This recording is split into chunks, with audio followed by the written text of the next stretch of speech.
Lee's Logbook, Kingdom Hearts 3. Let me start this video by saying that I'm going to be talking about my experience with the game and the series as a whole. Spoilers will happen. So please, if you would like to avoid them, finish the game before you watch this video. Okay, that being said, here we go. It's been a couple weeks since the game came out. A whole lot of people have been given their hot takes, some super negative, some super positive, and some along the same lines to myself, that being in between.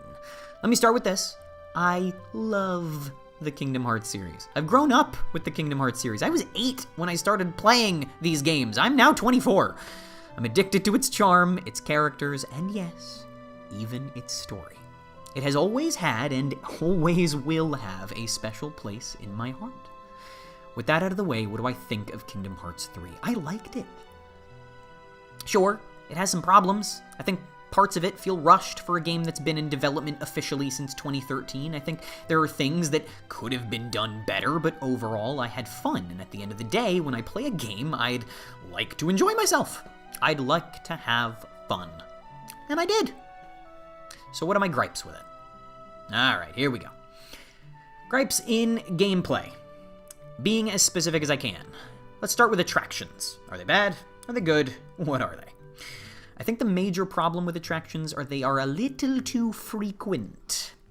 Whenever an attraction is used, it breaks up the flow of combat and sends you into a little battle minigame of different types based on different Disney attractions. It feels great the first time you do it, sometimes after that as well, but it starts happening a bunch and it keeps interrupting your fight, and that can get tiresome sometimes, at least for me.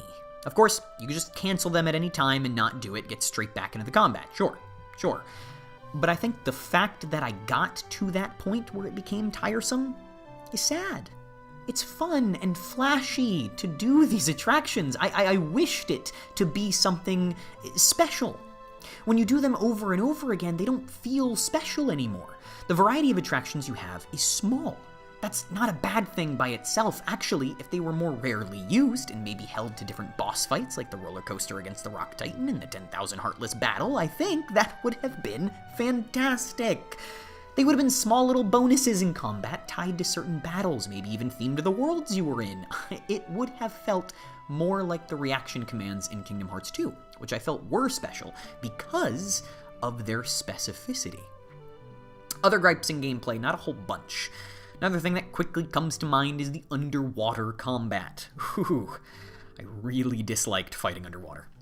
When you're used to a certain type of game flow on land, and then you get underwater and it feels like that smooth fighting grinds to a halt, it doesn't feel good. It feels annoying, and it made me want to actively avoid diving underwater at all costs. And then they throw a segment of the final boss underwater, and I'm just sitting there staring at the screen like, why? Wait, is that day breakdown? Anyway. As far as gameplay gripes, that's pretty much it. I mean, the gummy ship and everything that comes with it was a lot less forced upon the player and a lot more open as well, so, I can't really complain about that. Okay, now story gripes. As far as plot goes, it's nothing that's out of the ordinary for Kingdom Hearts. My major issues with the plot get pretty specific, so here we go. My problems are with Kairi, Xehanort, Old Not Young, and Sora. Let's start with Kairi. Kairi has been that character that has had the potential to always be something more than she is. And this game almost made me believe it was finally going to happen. Until it didn't. They gave me hope for her development to finally go somewhere, but it went nowhere. She is still the girl who always has to be saved. It didn't have to be this way, yet it is. So it's still a gripe I have. Wasted potential. That's all she ever is. The fact that she learns to fight and wield a Keyblade in the hyperbolic time forest just for the payoff being her never fighting back as Sora jumps in front of her, and then she gets straight up killed by Xehanort later. It just... What was the point? What do you want to do with this character, Nomura? Anything? Nothing? Okay, whatever. Moving on. Xehanort. Now, my problem with Xehanort isn't that they tried to make him sympathetic. If anything, that makes sense from how this game has always been. My gripe was with how they did it. Their explanation as to why you, as the player, should sympathize with him. Let me just get this straight. He wanted to rid the world of evil because evil was spreading darkness. Except darkness was spread by him too. Actually, he was kind of the major reason that darkness was spreading, as it was in the series. It just seemed weird that his motivation for using the darkness as he has was to stop the spread of it. Just came off as odd. That's all. I mean, I accept it, as you learn to do with everything in the Kingdom Hearts series. It doesn't mean it wasn't a gripe, though. Okay. Now, Sora. Oh boy, Sora. For most of this game, Sora was better than he'd ever been. He actually matured as a character. The game reminded you of why Sora was a likable character to begin with. And then the end came. Oh, the end came. Now, okay. Was it out of character for Sora to use the power of waking to save Kairi? No, of course not. My gripe with this is that he was successful in saving Kairi, but paid the price of it in the end. The hero's sacrifice. A trope as old as stories themselves. Everyone else gets a resolution. Gets to live happy. Hang out with each other on Destiny Islands. Would it have killed them to just let Sora live? To let him have a happy ending too?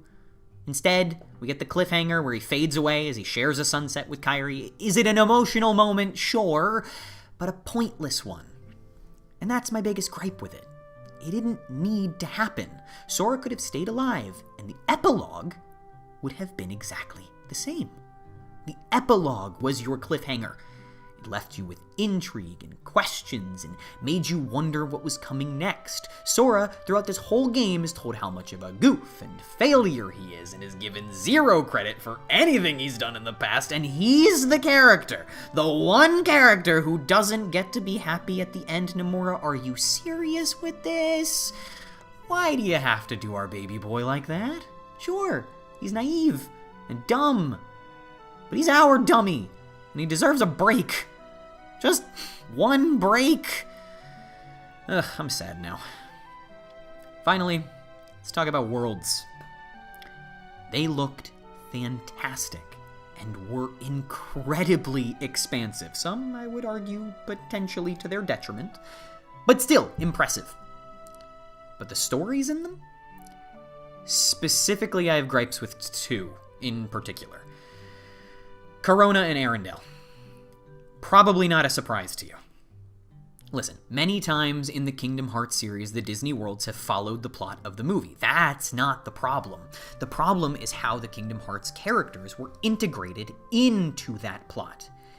Because they weren't integrated into the plot. In both of these worlds' case, Sora and Donald and Goofy could have never gone to either, and the plot wouldn't have been affected at all.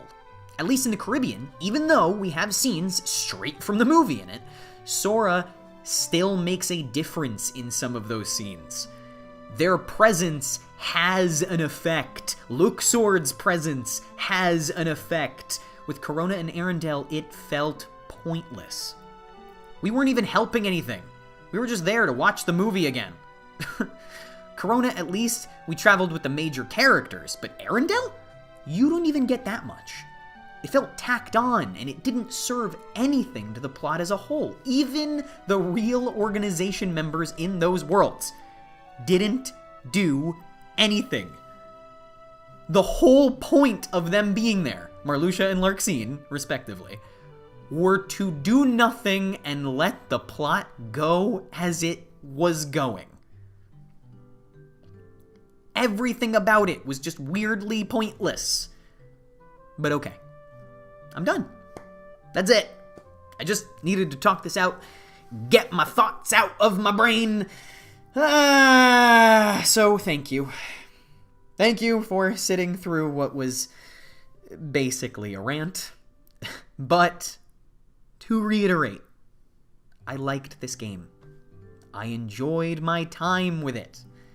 It's not perfect, but nothing is perfect. And honestly, as long as it's fun, as a video game, it did its job right. And at the end of the day, I had fun. And as always, I'll see you guys next time.